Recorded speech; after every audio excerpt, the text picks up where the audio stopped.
And welcome into the Bobby Carpenter Show. And excited to be here with you again on this Friday. Schlegs, heading into the weekend, feeling good about life. You got your shades on. Yeah, my shades because my future is bright. That's what my mom always told me. My mom said I'm a catch, Schlegs. Remember that. So take those bad boys off. But it is Friday. We got a great show lined up for today. We're going to have Buckeye defensive co-coordinator Tim Walton joining the program here in the second segment. So excited to talk about that with Tim. Schlegs, he's a guy that I played for and you coached with. So I'm excited to kind of talk about him. Was in the NFL for a long time, but he is a Buckeye coming back to Ohio State. What it was like under Jim Knowles, kind of what maybe we could expect changes in the defense moving forward. What it's been like, his relationship with Matt Guerrieri, because everybody always wants to know about all these different things. And it's like, hey, we'll give you the deets right here. We'll get you everything you need to know with our guy Tim, who's one hell of a football coach. As you mentioned, it's like he's a Buckeye as well. And you got a chance to see him in Jacksonville. What your kind of first impressions of Tim, when you were coaching with him down there, because you didn't know him before that, did you? No, not at all. OG, man. Like I was very blessed. I mean, you had Joe Cullen was our defensive coordinator.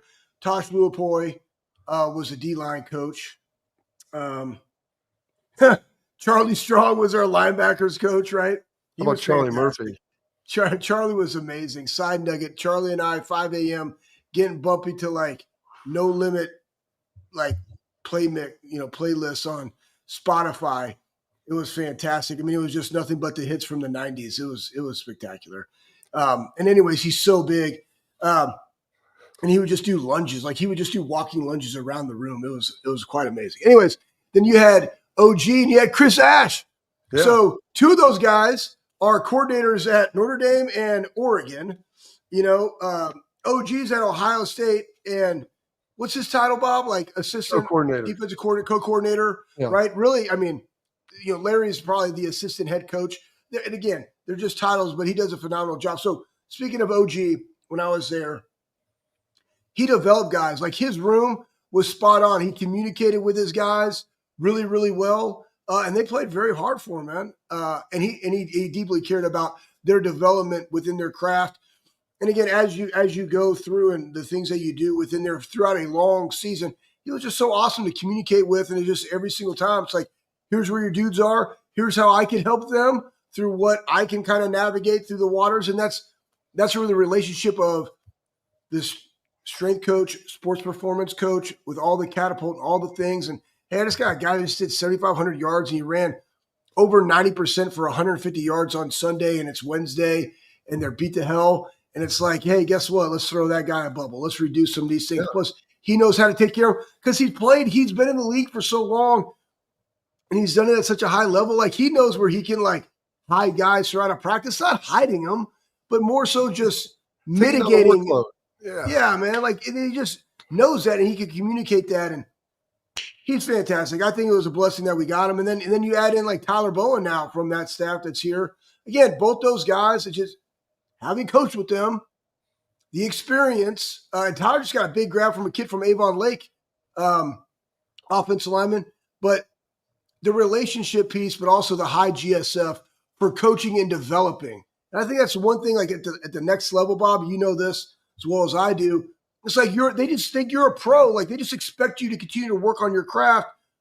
But no, man, it's the coach's responsibility as well to have the best players on the field, regardless of what you got to do to get there. Like that's it. And I think all guys at the highest of high levels always want to be pushed, always want to be coached, always want to develop. So he does a great job of that. And so here's the thing: we can't forget to ask him. I want to talk about his relationship, Tyler Bowen, what it was like, being on that staff with him.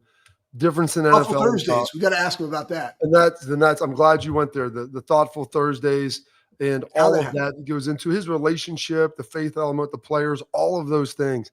Because Tim, like honestly, there's certain guys that are home runs as coaches at certain places, and it's always about the fit.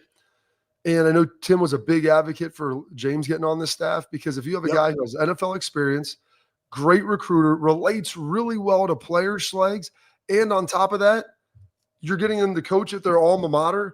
Like there's a degree, we talk about the GSF, the give a crap factor. Like that really kind of checks every box. If you can find a guy that has NFL experience in college, that's a great recruiter and relates really well to your players and can communicate. And that's a home run. Like, that guy you'll take every time. If you add on to the fact that guy then played at that university, like, that to me is when it's a game changer. And it really, you look at that Heartline, you look at Tim, you look at James, you talk about some of the great recruiters and great individual position coaches. And then also, their ability with scheme and knowledge, it's all there. So it's a home run. And so we'll ask him about all that stuff. So I know everybody wants to know about it. I don't blame them. I want to know about it too. And I've never really kind of asked them the origins of the Thoughtful Thursday, where all this stuff came from. And honestly, why he does it, that's not part of what you would deem as your traditional coaching, literature, if you will. Like, when he went to Ryan Day to talk about hiring him, he's like, hey, I doubt Ryan was like, hey, what do you do? What are your thoughts on a Thoughtful Thursday? Or tell me what some stuff you do. Like, how did it grow and why do you ultimately do it? So I'm pretty juiced and excited. So we'll be with Tim here in probably about the next 5 to 7 minutes as we're waiting for he's going to hop on after they got some meetings. They're on break this week, and so I think everybody's kind of getting back into everything. And maybe he's still on vacation, but it's kind enough for him to join us. I did want to start the show though with this, Schlegs, like our last 5-6 minutes here before we get to Tim. Pull up the deal about Kurt Warner. We've had this in our show sheet for a long time. Wanted to get to it. Talking about Kurt Warner and going back and watching Will Howard's last 4 games. Because I'm not sure. I know people like Cam Ward. There's Shador up there, but there's a lot of uncertainty in this draft at quarterback. And I don't know if there's anyone that people would just deem as a can't miss, truly elite guy. And so I was reading through some of this. I looked at this Kurt Warner piece, and we can throw that up. And Kurt's like, I've been watching the last 4 games for top NFL draft quarterbacks. Will Howard had the best 4-game stretch of any QB I've watched thus far. Really wasn't even that close. And great throws, consistent accuracy, downfield throws, good reads, multiple concepts, et cetera, et cetera. You can see the layers in the middle of the field, the ability to push the ball to the sidelines. They moved the pocket. Obviously, the 3rd and 11, the big balls throw, pushing it down the field when he needed to. All of that was there. And I was reading some of the comments there on the slides, and one from Jacob threw this in here. Said, Will absolutely pissed me off in the playoffs completely because I thought his throws were too risky. They had to put it perfectly or they were getting picked. Couldn't even say this until I reflected afterwards. His picks were basically bonehead throws, no close ones that could have gone either way. I was screaming up and down during the playoffs, but after 4 games and no picks on throws that I'm talking about, it's not luck, it's skill, it's touch, it's finesse. And if it wasn't, we wouldn't have won the shit. And I think that kind of defines it. There was a lot of tight window throws. People are like, what are you doing? Why are you pushing it in there? So they had to do it. He had to make those throws to move it. His guys were giving him just enough separation, and his accuracy for the guy that I go back to it, 57% at Kansas State. This guy's not accurate. Guy's completing nearly 80% of his balls in the playoffs, man, and they were against the best defenses you could find. Yeah, and I would say this, you just kind of go back and, Corey, Cam Ward, Shador, Jackson Dart, let's not forget about him. Quinn Ewers is in this. Then you got the Jalen Milroe. You had Riley Leonard, right, goes to the national championship game. They don't really throw the ball a ton. He was more of a runner, a thumper. He's 6'4", big guy, right? Jalen's 6'2", Quinn's 6'2". I think just when you have a quarterback like Kurt Warner looking at those 4 games against the best of the best, and that's really where what NFL front offices want to see. It's not what you do against the terrible teams in the Marshalls. That's to be expected. It's in the biggest moments, do you make those plays? Like you alluded to, that somebody that was referring back, how he was so pissed off. And, he ran a 4.85. He has his top end speed is better. That's some of the things is just being able to. But he ran that after coming off an entire season without hey, we're going to go work on your start. And that's where it's certain positions I'm not so worried as much about the 40 time Cam Ward ran a 4.87, right? The whole thing about a quarterback in the NFL, really, when you're not a running quarterback, is just, can you move enough? Are you nimble enough to go pick up the sticks and move the chains? Are you able to deflect like Josh Allen can because of Will's size? How we saw Riley Leonard do that. You can take what would be a sack and then you don't get sacked and then you could throw the ball away, live to play another down, or just to punt the football, because in the game of the NFL, it's possessions and field position more so than it is in college. So that, and then you also got Kyle McCord in there. So it's really, what are the fits of those teams? Where are they? Who they want to pick? I could see him being the fourth or fifth guy taken as a quarterback in this draft. Yeah, and I think that's probably fairly appropriate. Coming in, he didn't have all that hype. He didn't have all that buzz this year, but he slowly began to prove that to people. And as you mentioned, I don't need my quarterback to go out there and run a 4.3. That's great if they can. I'd rather have them be able to move the chains, move the sticks when they need to. Those 3rd and 7s, can you convert it when things ultimately break down? That's a big piece of it. All right, we're going to hit export here. We got Tim Walton coming up next, but parents, athletes, protect what matters most with Export mouth guards, trusted by professional athletes, designed by NHL team dentists. Export mouth guards are scientifically tested to help absorb those high-impact hits, protecting both your teeth and your brain. Export mouth guards feature 3 layers of advanced protection, including patented use of carbon fiber. They custom 3D print that thing to your own smile. It means more protection, better performance, max comfort, and clear communication so you can focus on your game, not on your gear. Don't take chances with your safety. Visit exportguards.com/Bobby. Save 15% or more. Export. Protect what matters most. Tim Walton coming up next.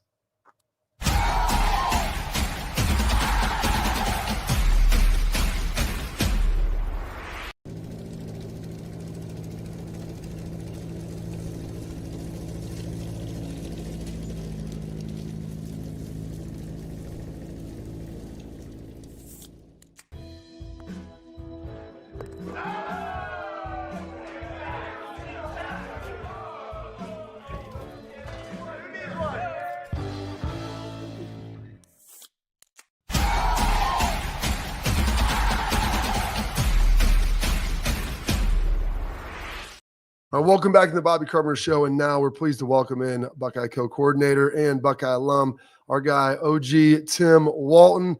Tim, how we doing, sir? We appreciate you taking some time with us today. Bobby, good, man. I'm doing great. Appreciate you having me on the show. Well, Tim, bro, I'm going. Tim, you look amazing. First off, everybody, OG, as he's just lovably called by everybody, phenomenal football coach. And I want to start off with this, Tim, because, the good thing about our show, Bob and I, we have all these different life experiences. And I truly respect the way you coach, because I got to witness it firsthand in Jacksonville and your development of NFL guys. And with these guys being younger, I still see the development aspect and relationship. What is your mission statement? Why do you coach, Tim? Let people know. My passion is the growth and the development of young men to succeed in life, man. That's the bottom line for me. Yes. And that started, I was in college way back in the day, went to the NFL for 12 years, back in college now. And I want to see these guys win because, when you get in a situation in life, it throws you curveballs. You got to deal with adversity, how to handle success. But I always try to give those guys a blueprint to make sure they win in life. And that's a lot of different turns as you go through to navigate that journey. So with that bottom line message, that's a passion of mine, to make sure that if a guy's under me for 2 or 3 years, that he's been given a foundation and a blueprint to make sure he wins in life, regardless if he makes it to the NFL or not. The NFL becomes icing on the cake. So you talk about that, and obviously that's college, but you're kind of the same authentic guy, where you're coaching, whether college or the NFL. What's the difference between talking to someone maybe that's at a stage in life of 18 to 22 versus maybe those 27, 28-year-old NFL vets? Well, when you get to an NFL vet, his foundation has been molded already. You know what I mean? So he's already received money. He's already had a level of success that they feel that they've, have already achieved with that. So when you catch a college athlete, you catch them right out of high school, because you know how the recruiting works now. I mean, you're on these guys for 2 years before they ever come to college. So you catching them at an early stage, man, where you can make a real impact on their life force, their mindset, their thought process, their work ethic, their networking, their their vision. So that part was big for me because I can be impressionable on those guys with giving life lessons of some of the guys that I've coached in the NFL that's made a lot of money. Because at the end of the day, those young men want to be successful in life. Their ultimate goal is to play in the NFL. I've been fortunate enough to coach some of those guys, but now I can make an impact on the journey, on the how to do it process of developing a routine that can allow that life journey to manifest for them. It's really good, and that's incredibly key to give those guys the tools in the journey, like along the path. NIL is something. I mean, you were in the NFL for a long time, and so you kind of came back, Tim, as the NIL and transfer portal and all that stuff was coming about. That wasn't the case when Schlegs and I were playing. It wasn't the case when you were playing. Have you seen that change the guys? Is there a different way to communicate and relate now? Because maybe they have a little bit of money already. Oh yeah, but I think it all starts from the initial relationship that you take in developing with the guys and the family, because a trust has to be developed. So I've gotten relationships with all my players. I'm really also close with their mother and father because it starts at home. So now when you come into money, we try to do a lot of stuff, as I do with, my Stay Ready Foundation, which is Stay Ready for Life. So I do that because if you're going to earn money as a young age, you got to know how money works. So you need to be educated on that on a regular basis. So I spend a lot of time sending information. We try to do little programs or seminars to try to let them guys really know, and the parents, how to operate with money, LLCs, putting taxes aside, all those things. So that's really big for me. And we want to stay humble and stay the same because the money's not forever. You know what I mean? And you know how it is. It's a performance-based thing. So you try to make sure they understand that and stay true to themselves. It takes time with that, but that's the plan that I try to have of really spending time educating them on that. So now when they make the transition to the NFL, they used to operate with money, with a budget, with financial literacy. So now they don't get out of the landscapes of their comfort zone and make poor decisions. Yep. I love what you do, Tim. I want to ask you this. It's a two-part question. So this is so near and dear to your heart, making an impact. But first, somebody helped mold you and impact you. Who was that for you? And then how did that transition into, man, I want to start doing something called Thoughtful Thursdays that we played on the show throughout the entire year. So that's a two-parter. Who molded and impacted you? And then how did Thoughtful Thursdays come about?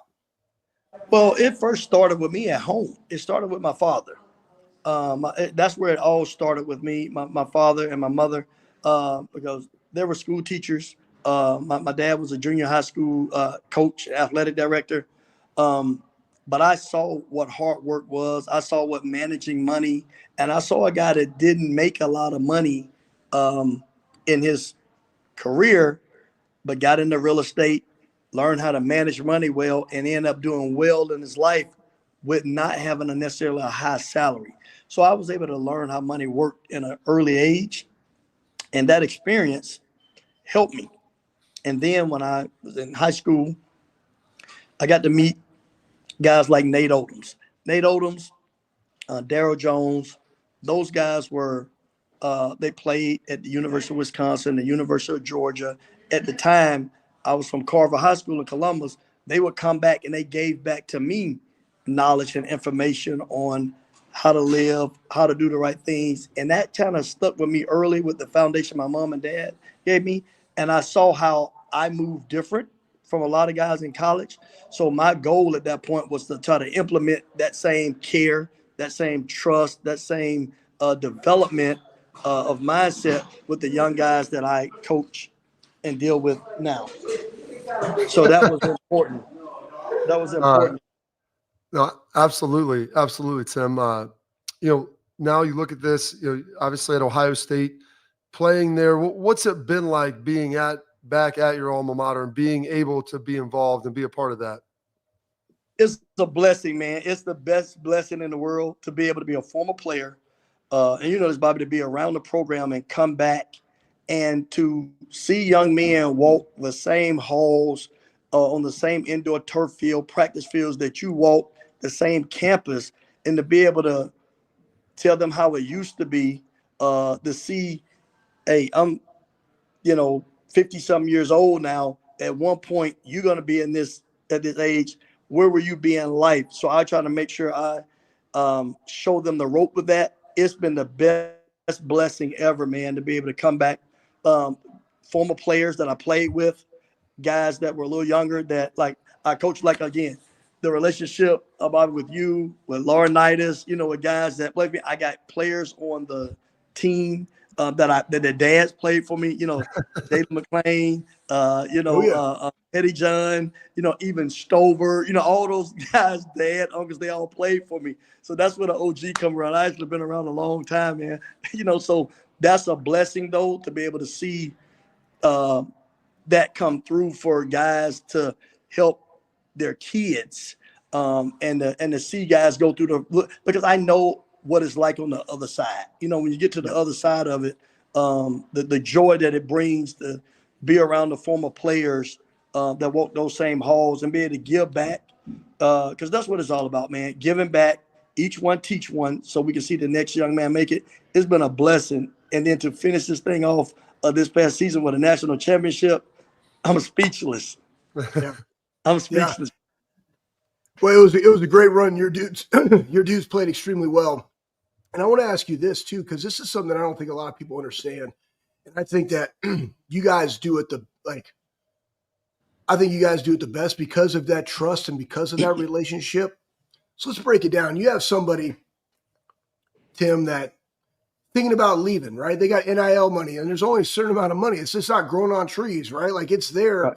We know what it is. We have a budget and an expectation because there's a lot of value in just being a Buckeye, the development that you have there. Somebody wants to go into the portal. How does that look from a conversation from you to a player on whether or not, hey, man, this is the best place, but if you leave, I understand. How does that dialogue go in? Because I think so many times, as though this is becoming the business of the NFL, which you didn't have a lot to do with. Like it's like, hey, I got a guy, but they might have to cut a guy to go get another guy in a different position. And they're in your room, Tim, and all of a sudden they ain't in your room, and you found out like literally 10 minutes before the meeting. Like that happens. But now it's a little bit different with these young men and the relationship with their parents and the growth of them young men. Like, how do you navigate that conversation as to, yeah, this is the best fit for you. I want you to stay, or, we can't do anymore. And I understand if you leave. How do you break that down? Well, I first start with two things. I start with whether we want to have sight or whether we want to have vision. That's the first thing I use with them. And if you have vision, you can see the big picture. So I always paint the big picture process to them. All right, what can this school do for you in the long run? Well, first of all, everybody know that in life, relationships really matter. I end up several things, man. I ended up getting a job at Bowling Green because of the guy that recruited me. Gary Blackney was a great man. He really helped me out. That led to my career after football. But do you have a vision to see yourself beyond the game? So the networking that you have at Ohio State, the culture that Coach Day sets, that is really big, because the environment is really important, man. We're not worrying about the money. The money will come. You will always have someone who will pay you more money. But all money is not good money. If the environment is not good, if the culture is not great, if the development not really good, if the foundation that you're getting laid for life, that plan of networking with people in the community, we one of the biggest alumni base in the country. You know what I mean? So life after football is a lot longer than your football career. So if you have a great career, you walk away from this game, you're 32 years old. You had a great career at 32, 33 if you're still playing. You usually got 10 to 12 years in. At that point, if you go live another 40 years, you're 62, 63 years old. 40 years later, after you leave at 22, 23. So now the afterlife football is longer. So you have to have sight of that. But the contacts and the networking and the blueprint that's laid for you with that is real. I try to stress the importance and the value of that. And if you do the right thing, the money will incrementally get better each year at Ohio State anyway, if you do well and perform, because we have a big market and we have a program that's, obviously it's tough being a Buckeye because the expectations are high. But I mean, for the first 2 years, my regular season, we were 11-1.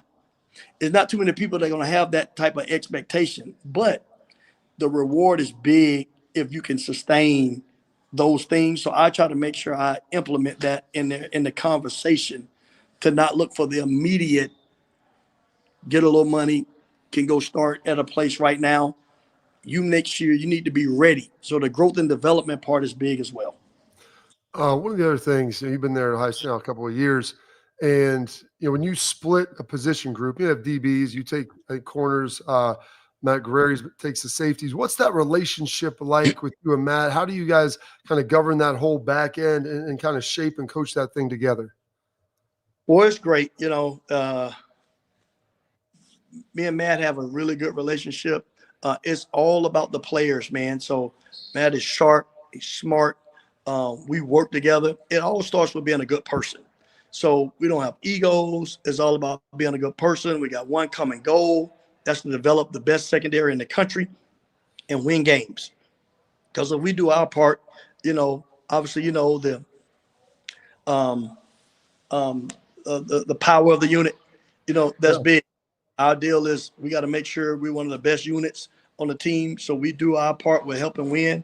And that's what the BIA, was part about, being the best in America. If we can feel we can be the best in America in our area, we can help contribute to the team. And it starts with no egos with both of us, man. We just want to win. We have fun. We spend a lot of time together. He's a great person, excellent teacher. And we have fun together, man. So it's a blessing to work with him. And we go in the room every day, have fun. And the expectations, we look forward to the challenges of making sure we uphold what's required to be a Buckeye. I love what you just said right there, because the no ego thing, that's really hard. I mean, you have it as players, but you also have it as coaches. I think sometimes people forget that, to be on mission with one another. And when you look at it, just like in a family or in a business, right? You got too many chiefs, not enough Indians, right? I mean, that's the thing. Like, you got to have the soldiers that are going to go out there on a day-to-day and work it. That being said, let's talk about Patricia coming in as a defensive coordinator. You're the co-coordinator. How has that been? How has that grown you? Like, how do you see that maturing throughout this next season of 2025? Well, I'm excited about it. It's great. Me and Coach Patricia worked together at the University of Syracuse. Yep. So I know him.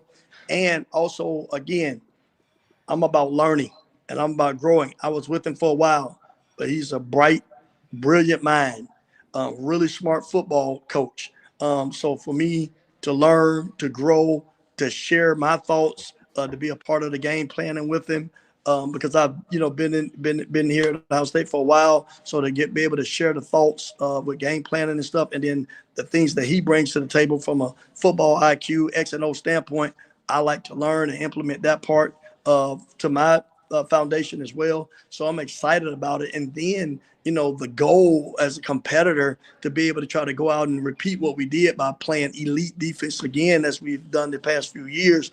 That's a challenge for us. And I look forward to it because, he's one of the guys that has an elite mind, and he can help get that done. It's amazing, Tim. You talk about being egoless. I got a chance, play when you were up with us in Detroit. You coached when James was in St. Louis. I played for Matty P my last year in New England, and a lot of people talked about, obviously things didn't work out for him in Detroit. But I told him, he's really smart, but he's really collaborative. And like having guys on a team, as you talked about that, your staff without egos, like that really seems, Tim, to what makes it work. And I don't think there's a guy on that defensive staff that's got really any ego. And that's why I'm really excited to see what you guys are going to put together this year. At the end of the day, it's come and go, man. Play great defense, help win a championship for the Buckeyes. So that's the thing that's really good. It's a team sport, man. You know what I mean? So that's the same thing you have to sell to the players. You know what I mean? Football is the ultimate team sport.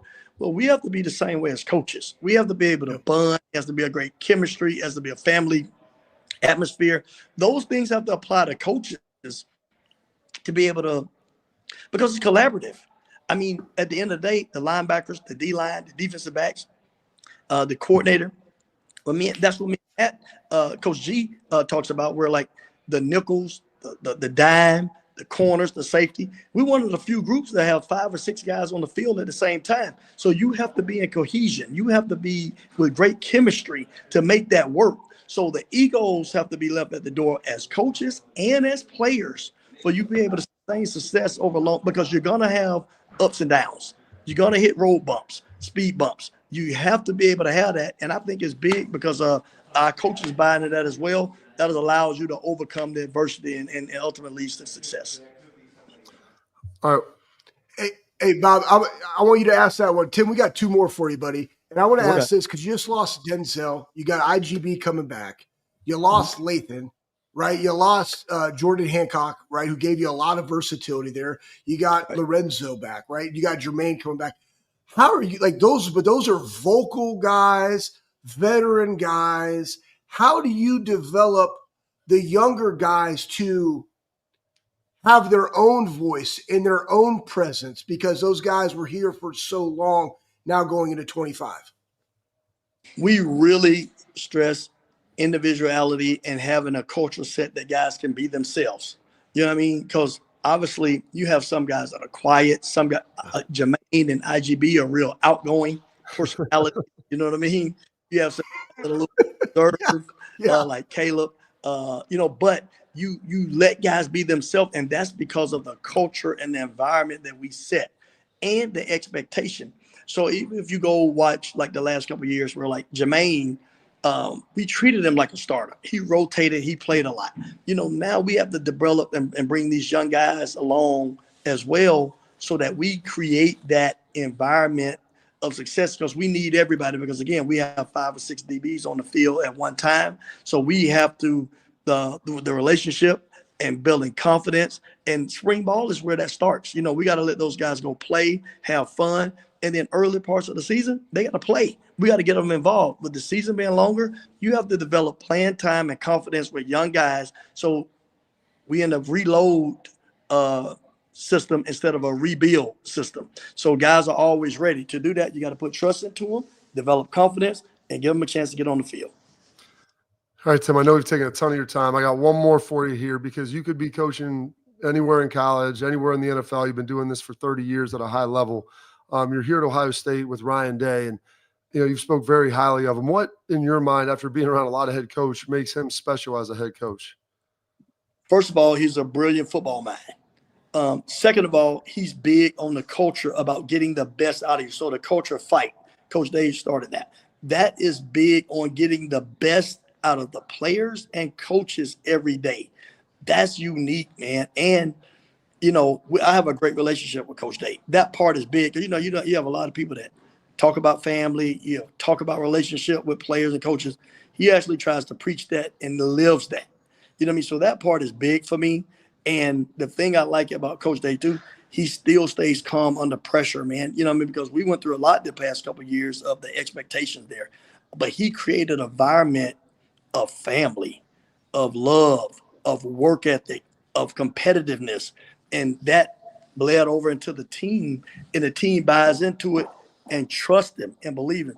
His big thing, man, is being honest and trustworthy, and the team trusts Coach Day. We all behind him, and that part is big and it's authentic. You know what I mean? So I couldn't be at a better place working for a better coach. And by the way, just the fact that I'm on the show now, let me show you this.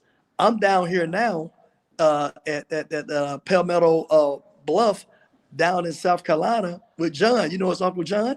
Yeah. So I'm down here with John at the montage right now as we speak. Nice. Yeah, nice. I love it, man. That's a great. Man. And John told me to make sure I tell y'all hello, man. You know what I mean? But it's I told him I was coming on the show with you, but it's great. But again, that goes back to the relationships. You know what I mean? So I'm down here now enjoying my last couple of days, man, with John down at the montage, man, down here at Palmetto Bluff. So I'm excited about it. But again, that goes back to the relationships, man. Absolutely, Tim. Well, hey, you get back to vacationing. Enjoy it, sir. We'll see you out there on Monday at practice. Thanks, man. Look forward to seeing you Monday. Yes, sir. See you, brother. That's OG, Tim Walton. A lot of knowledge dimes, a lot of nuggets there. We'll get into those slugs here coming up next.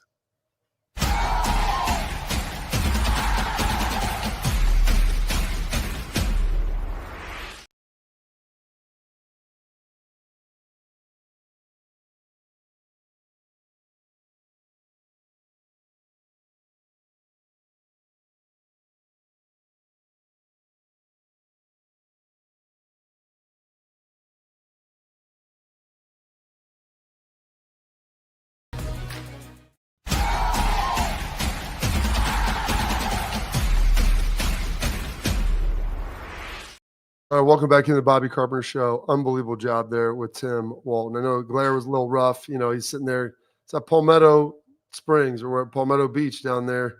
You know, with Uncle John just hanging out, Schlegs, just getting after it was the radiant light just coming over, just shining. Well, he kind of looks like an angel, Schlegs. I know. Send me an angel. Great song from the 80s. Send me OG Tim Walton. Boom. The glorification process, Schlegs, has begun. The glow of the national champion. The glow of the national champion. I mean, I used to always say it was, you know, the glow was for Schlegs, the golden shower that we gave him, but that's a little bit different for OG right there. What was the biggest thing you took away from Tim right there with everything that he dropped out? I think I just asked, like, what is there's something that you guys want to expand upon? And that was their culture. And that was from Sean Schrock, is like, expand upon the culture. And I would say this, I can't expand upon the culture that is the Ohio State University football, because I'm in on a day-to-day basis. But the thing that Tim said that allows a culture to be successful is the authenticity of the players and coaches within the culture. That's number one. When you got a bunch of flake fluff and a bunch of people that are out there fluffing and hype guys and juice guys, like, that stuff, like, short-lived. You get burned out real fast, but the consistency happens because it's authentically you. And I think we have a staff, and he said that the other thing that I took away from this was not having the egos, because we heard about, oh, maybe there was egos on defense, et cetera, et cetera. Not the case. And you bring in a guy like Matt Patricia, and here you have a guy that's 30 years into his career as a professional coach, wanting to learn. Like, that's living his own culture within the power of his own unit of, you know, stay ready so I don't have to get ready. Like, he says that all the time. Well, how is he staying ready? He's staying ready for that next opportunity to be a head coach or to be a D coordinator at some capacity by what? Filling up his toolbox, getting more knowledge. That's what you do. When you bring somebody on, it's not to have fear that this guy is going to be better than you. Or no, I want to learn. I'm hungry. I want to collaborate. Like, make me better. Make me better, because his ultimate job is to make his players better and develop his players. So when you have that type of leadership in a university and that culture, that stems from Ryan Day. Ryan Day brings on Chip Kelly because he also wants to be better. He also wants to have somebody that he unequivocally trusts to run that side of the football. But you're also going to sharpen each other. That's what it's about, man. So when you make these type of hires, it's about the totality of the program being better, but you have to make sure that your staff authentically can handle it, and they can. If not, they got to go. But Tim can, G can, right? Larry can, James can. They want it. They want to grow. They want to be better. So that's part of it, man. Same thing with your players, though. Your players got to be all about that life too. About that life, About that life. Yeah, exactly. It's all about that life. I got one huge thing because you talked about the culture and the culture of selflessness, but there was one other thing that he touched on, and the existence of these things cohabitating is incredibly difficult. I'll tell you what that is here next in our headlines.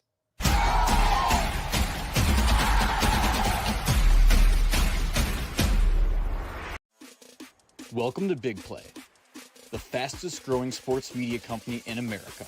I'm gonna keep it straight with you. The reason you should watch our show is because I look good, baby. Come get some! Join our millions of fans for live sports talk shows hosted by the top former athletes and sports personalities in the industry. Ohio, it's my home state. Obviously, I'm a diehard Cleveland sports fan. Watch what you want, where you want, when you want. Welcome to Big Play. Make sure.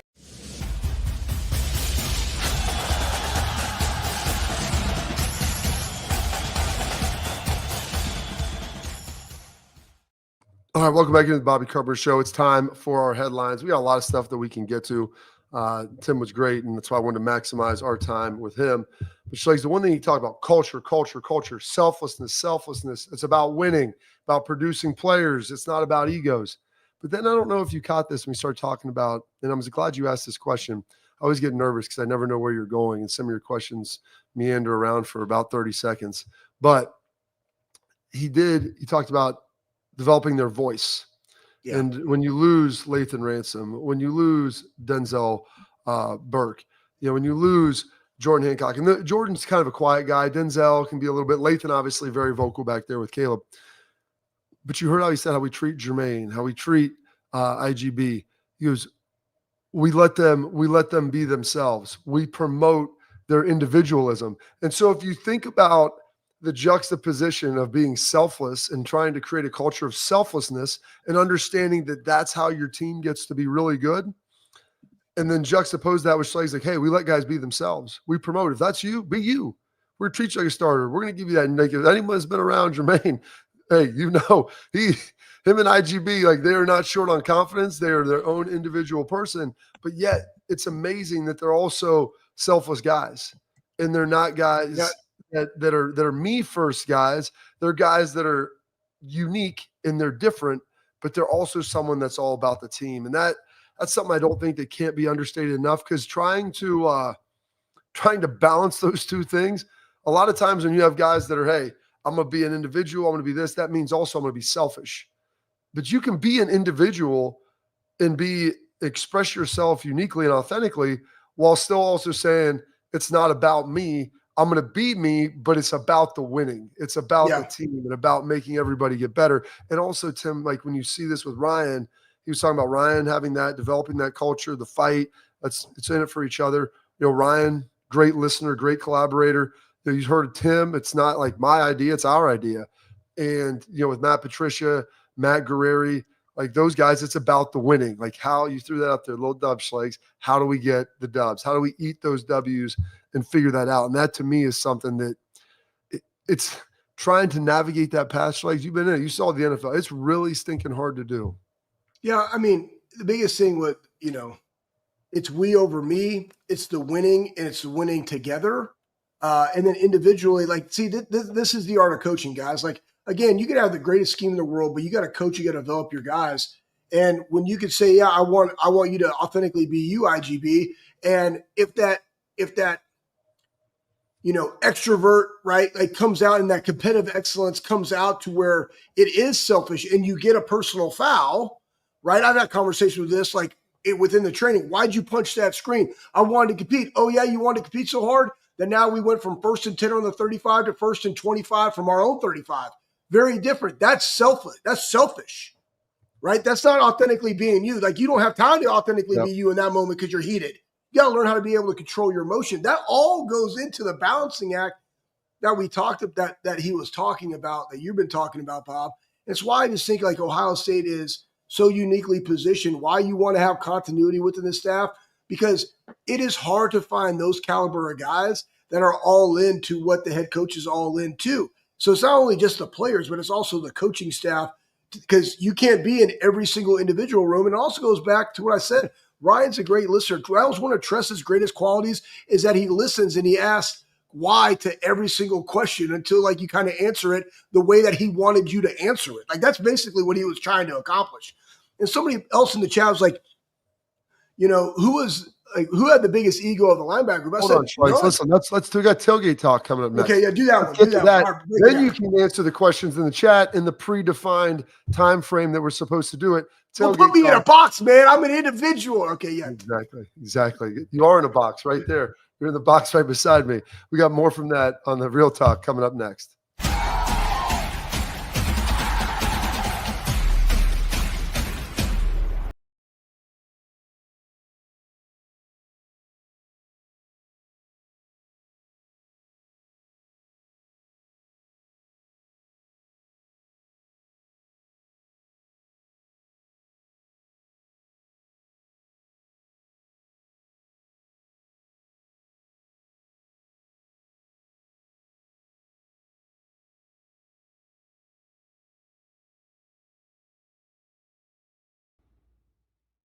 I'm Garage Beer, and this is Bobby Carpenter. Garage Beer. Beer flavored beer. Beef with an F? Okay, my bad. It's crisp and cool, and it doesn't taste like... I'm Bobby Carpenter. I drink in garages because my wife says I don't belong inside. If you like a cold breeze on your bag, drink Garage Beer. It's American, and so can you. Garage Beer. Beer flavored beer.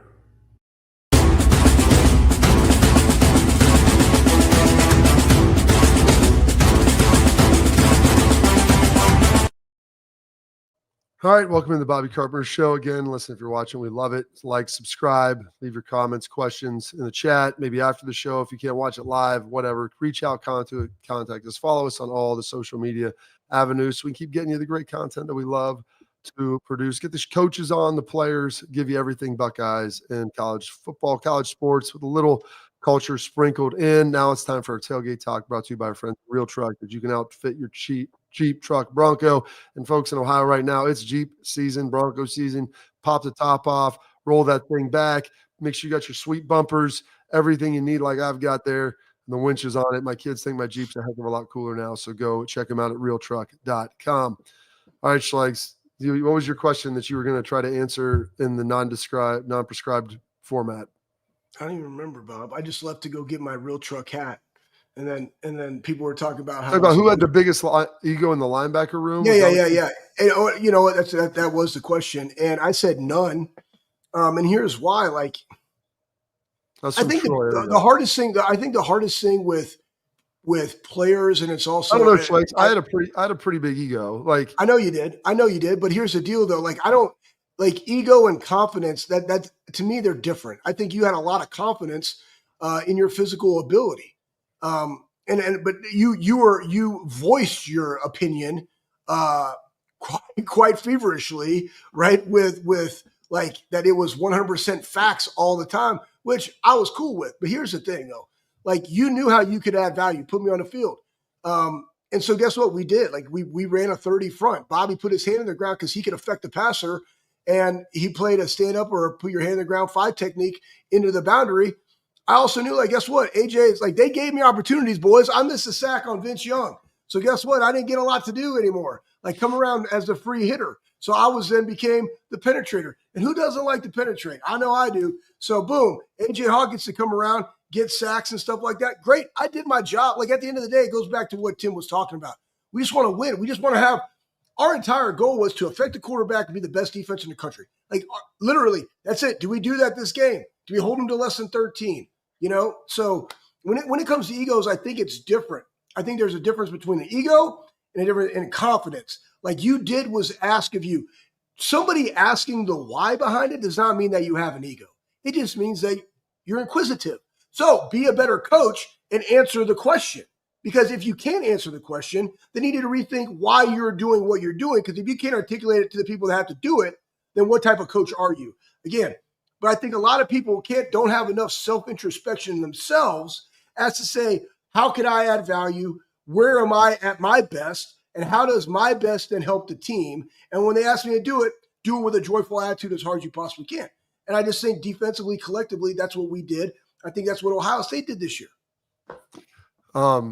Absolutely. And I like that. Like I said, I had an ego, like believing that you're really good. Penetrator, great nickname. Yeah. 2 thumbs, the Fonz. Of course.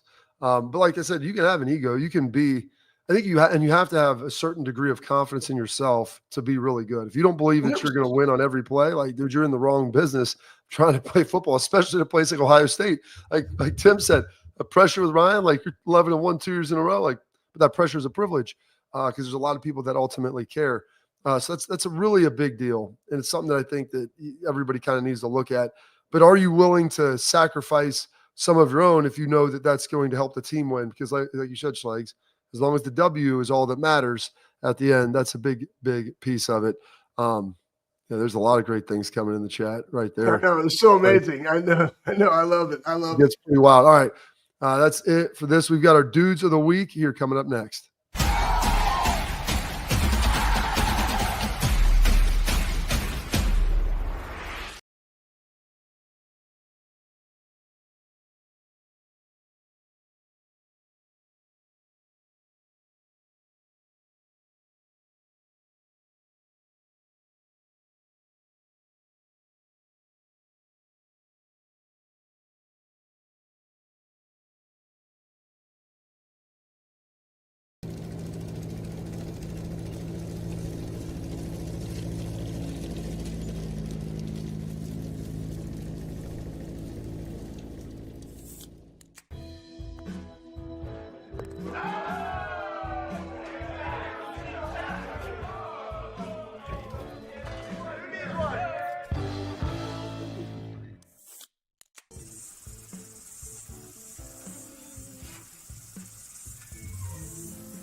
All right, my dude of the week is someone who plays quarterback at Ohio State, but probably could play safety at other schools and around the country. He's a phenomenal athlete. He's from South Dakota. Many people think that, the quarterback competition's a foregone conclusion, Schlegs. I tell people I think Julian Satan's a real talent, and he might end up being the starter, but I'm not going to just say that Lincoln Kienholz isn't that dude. He's gotten a lot better as a thrower. He's gotten bigger.